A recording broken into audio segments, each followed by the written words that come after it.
इंदौर लोकसभा चुनाव में प्रत्याशी विहीन हो चुकी कांग्रेस पार्टी के पदाधिकारियों ने मतदान के दिन भाजपा नेताओं के इशारे पर धांधली किए जाने और बूथ कैप्चरिंग करने का आरोप लगाया है। इसे लेकर उन्होंने जिला निर्वाचन अधिकारी को ज्ञापन सौंपा। इंदौर सीट से कांग्रेस पार्टी के द्वारा प्रत्याशी घोषित किए गए अक्षय बम के द्वारा नामांकन वापस लेने के बाद भाजपा ज्वाइन करने के बाद कांग्रेस पार्टी मतदाताओं से नोटा का बटन दबाने का आह्वान कर रही है।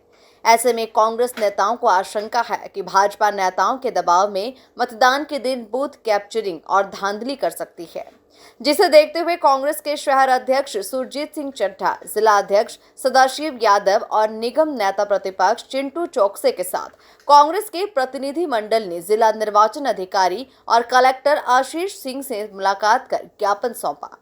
यहाँ नेताओं ने नगरीय प्रशासन मंत्री कैलाश विजयवर्गीय और विधायक रमेश मेंदोला के इशारों पर धांधली और बूथ कैप्चरिंग किए जाने की संभावना जताई। सभी नेताओं ने कलेक्टर सिंह से सभी 2800 मतदान केंद्रों पर वेबकास्टिंग के माध्यम से निगरानी रखने के लिए सभी केंद्रों पर सीसीटीवी लगाने और पुलिस फोर्स बढ़ाने की मांग की, जहां कलेक्टर सिंह ने नियमानुसार सीसीटीवी और निगरानी किए जाने का हवाला दिया। देखिए कि वो चूंकि हमारा कैंडिडेट ही नहीं है, अभी हमारे प्रदेश अध्यक्ष जी और हमारे अध्यक्ष जी जैसा निर्देश देंगे, हम सब लोग पार्टी के लोग दृढ़ संकल्पित है, उस दिशा में काम करेंगे। और लेकिन हमारा दायित्व है कि हमारा कैंडिडेट भले से चोरी हो गया है, लेकिन हम इंदौर के स्वाभिमान को लेकर, इंदौर के सम्मान को लेकर, इंदौर के गर्व को लेकर जितना भी कांग्रेस पार्टी मेहनत कर सकती है, अथक प्रयास कर सकती है और इंदौर शहर की जनता अपने मन माने कैंडिडेट को वोट दे सके, स्वतंत्र रूप से अपने मत का उपयोग कर सके, उसके लिए माकूल व्यवस्था प्रशासन कराए, उसके लिए हम लगातार संघर्षशील थे, हैं और रहेंगे। मैंने आदरणीय कमिश्नर महोदय से निवेदन करा कि ये वही बाबा है अच्युतानंद, जिनने ग्वालियर की गौशाला पे कब्जा कर रखा है। ग्वालियर नगर निगम द्वारा चलाई जा रही गौशाला में सालाना खर्च होता था 7 करोड़ रुपए।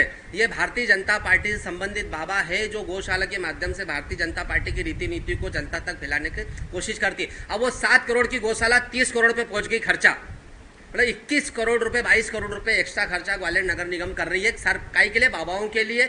जो गौशाला 7 करोड़ में चलती थी वो 30 करोड़ में चल रही है। इसी तरह हमको पूरा अंदेशा है कि जिस तरीके से बाबाओं को गैर कानूनी तरीके से, अलोकतांत्रिक तरीके से आचार संहिता के चलते वहां पे बिठाया गया, और जब मैंने आदरणीय कमिश्नर महोदय से पूछा तो उन्होंने बोला वो अध्ययन करना है। तो ऐसा कौन सा अध्ययन था जो आचार संहिता के बाद बीच में आपने बिठा दिया? ऐसा कौन सा तरीका था जो बाबा लोग वहां पे आदेश दे रहे हैं? अनौपचारिक रूप से नगर निगम ने और आदरणीय महापौर जी ने भारतीय जनता पार्टी को शासकीय रूप से अपने लोगों को पैसा देके भारतीय जनता पार्टी की विचारधारा को फैलाने के लिए बाबाओं को बिठाया है। हम पूर्ण रूप से विरोध करेंगे। मैंने पहले पीसी में बोला था और हम लोग आप लोगों को भी लेके चलेंगे कि बगैर परिषद की बैठक में कोई एजेंडा पास नहीं होता है, कोई चीज पारित नहीं होती। उससे पहले आपने किसके कहने से और कैसे बिठाया? तो आदरणीय कलेक्टर महोदय से भी हमने निवेदन करा कि चूंकि पूरा इंदौर आपके नेतृत्व में आपको ही संभालना है व्यवस्थाएं, तो तुरंत बाबा लोगों को वहां से हटाया जाए और इंदौर शहर में कानून व्यवस्था है, इसको लेकर माकूल व्यवस्था की जाए। देखिए, कांग्रेस पार्टी के द्वारा जो ज्ञापन सौंपा गया है कि सीसीटीवी सभी बूथ्स पे लगाए जाएं, इस संबंध में ज्ञापन उनके द्वारा प्रदान किया गया। इस संबंध में नियम क्लियर है। इलेक्शन कमीशन ने पहले से ही इस प्रकार के प्रावधान बना रखे हैं, जिसके तहत कम से कम 61% बूथों पर हमारा वैसे ही वेबकास्टिंग होनी है, और उसका जो प्रसारण है वो भी फीड के जरिए जो हमारा स्मार्ट सिटी का कंट्रोल रूम है दूसरी जगहों पर, वहाँ पर पहले से ही किया जाएगा। इसके अलावा जो बूथ की व्यवस्थाएं रहती हैं कि जो अन्य जो पार्टीज़ हैं या जो उम्मीदवार हैं, जो जितने भी उम्मीदवार हैं उनके प्रतिनिधि भी बूथ पर रहेंगे। इसलिए किसी भी तरीके से चाहे निष्पक्षता हो या पारदर्शिता हो, उस पर सवाल नहीं खड़े किए जा सकते हैं। हमारी तरफ से पूरी तैयारी है और माइक्रो ऑब्जर्वर्स हमारे द्वारा नियुक्त किए गए हैं।